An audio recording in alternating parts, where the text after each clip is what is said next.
المتحدث الرئيس معالي البروفيسور عيسى علي بنتامي، وزير الاتصالات والاقتصاد الرقمي جمهورية نيجيريا الاتحادية، نرحب بك. المتحدث الرئيس معالي البروفيسور عيسى علي بنتامي، وزير الاتصالات والاقتصاد الرقمي جمهورية نيجيريا الاتحادية، نرحب بك. والمتحدث معنا أيضا سعادة السيد إبراهيم بود، مدير معهد فاراداي للعلوم والدين بالمملكة المتحدة والمتخصص في الهندسة. المتحدث الثالث سعادة السيد الدكتور عبد الإله بن عرفة، نائب المدير العام للإسيسكو بالمملكة المغربية.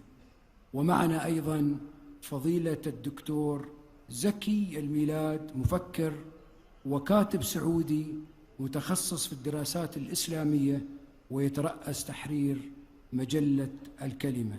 بالنيابة عنكم جميعا اسمحوا لي بأن نبدأ إذن جلستنا، فليكن لكل مشارك 10 دقائق لاستعراض فكرته، على أن نفتح في نهاية المداخلات باب الحوار.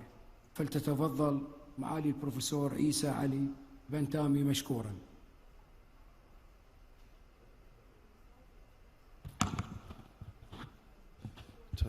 إن الحمد لله نحمده ونستعينه ونستغفره ونعوذ بالله من شرور أنفسنا وسيئات أعمالنا، من يهده الله فلا مضل له ومن يضلل فلا هادي له. Permit me to begin by conveying the greetings of the government and good people of Nigeria to all of you. And secondly, on behalf of the government of Nigeria, I want to use the opportunity to appreciate and commend the President of the United Arab Emirates and also the leader for the Abu Dhabi Forum for Peace, Sheikh Abdullah bin Ubayya, and the President of this country, His Highness Sheikh Mohammed bin Zayed Al Nahyan, for being consistent in organizing this peace forum for 9 consecutive years. Their effort is highly commendable. دعوني أتحدث باللغة الإنجليزية لأن المتناقشين يفهمون اللغة الإنجليزية أفضل من اللغة العربية. And secondly, I also want to use the opportunity to commend the speakers and the participants for creating time out of no time to be here physically for this very important conference. The topic that we are requested to discuss today is more of a cultural security and digital transformation under the main theme that is globalized conflict and universal peace demands and partnership.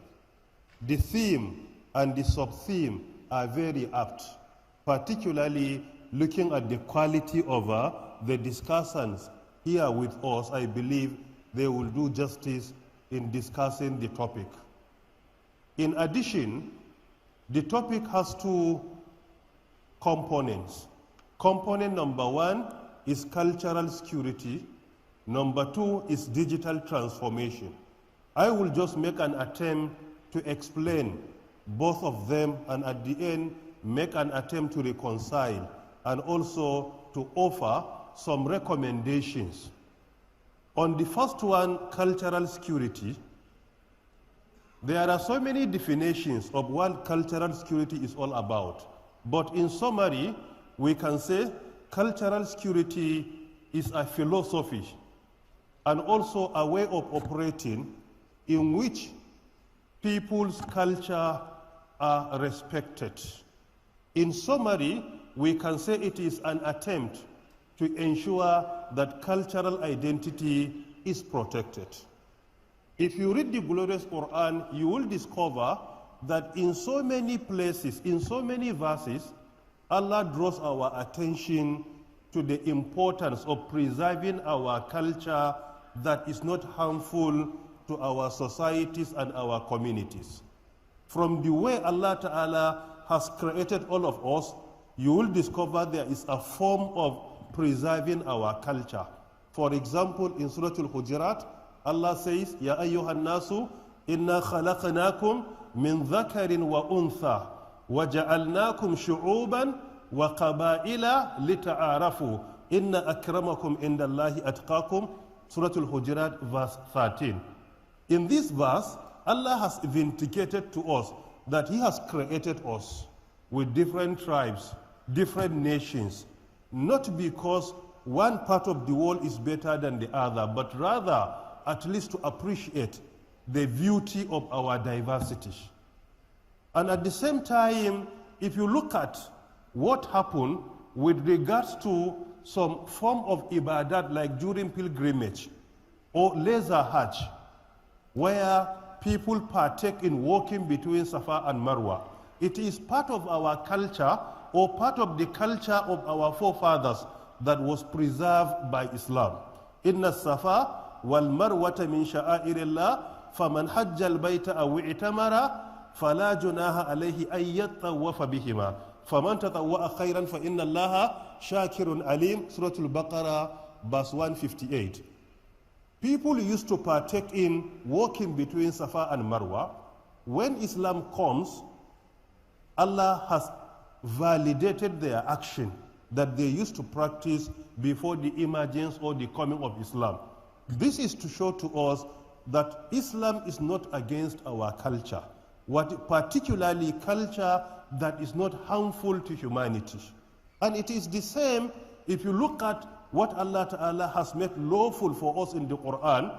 The Quran is silent about what we eat as part of our culture, as long as that is not part of unlawful or illegitimate.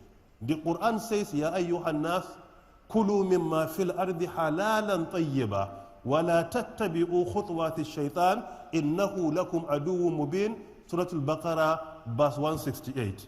Meaning that we are allowed to eat what is lawful in our culture as long as it's not harmful to us or is not harmful to humanity. That is why when it comes to eating and drinking, you are not in any way required to present the justification for legitimacy or lawful. But it is whoever disagrees with you that is being challenged to convince that this is not lawful or it is not legitimate to eat or to drink. Why? Because generally people are allowed to practice their culture as long as their culture is not in any way harmful to them or harmful to their communities or to humanity. That aside, if you look at the second part of the topic, is digital transformation. Digital transformation is all about the deployment of digital technologies, either to create a new or to convert an existing system, whether it is part of our economic development or social life or education or health. For example, this screen we have is part of digital transformation. What we do here is being recorded, is part of digital transformation. Sometimes we present lectures and people follow online, is part of digital transformation. And with the digital transformation taking place today, we will strongly believe that it is the most important part of the fourth industrial revolution. As we all know, we have our physical world.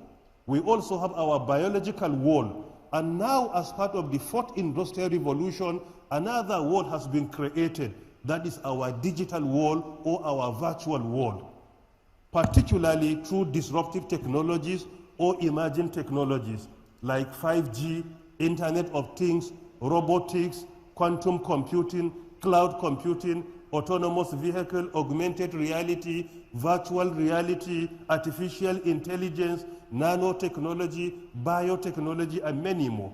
So these are the digital technologies that brought about digital transformation, where another world has been created beside our physical world on one hand and biological world on the other, that is the virtual or the digital world.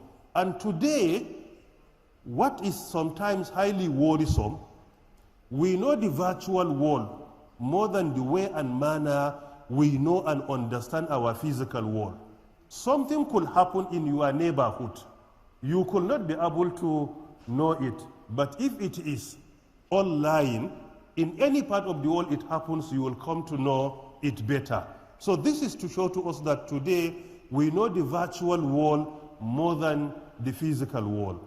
My final word here is, how can we accept digital transformation without in any way compromising our good culture and custom? Firstly, what we need to do is to try and advocate that whatever is legal, legitimate, and ethical offline, it is the same legal, legitimate, and ethical online. Whatever is illegal, illegitimate, and unethical offline, then it should be illegal, illegitimate, and unethical online. And secondly, there is need for creating platforms where we can promote our culture, particularly to our younger ones, cultures that are not in any way harmful to humanity.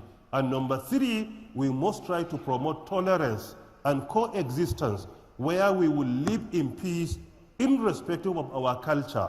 And even if someone's culture disagrees with your own, you should at least try to show a level of tolerance so that we can live peacefully. These are the few things that I think are very important. Thank you very much for listening.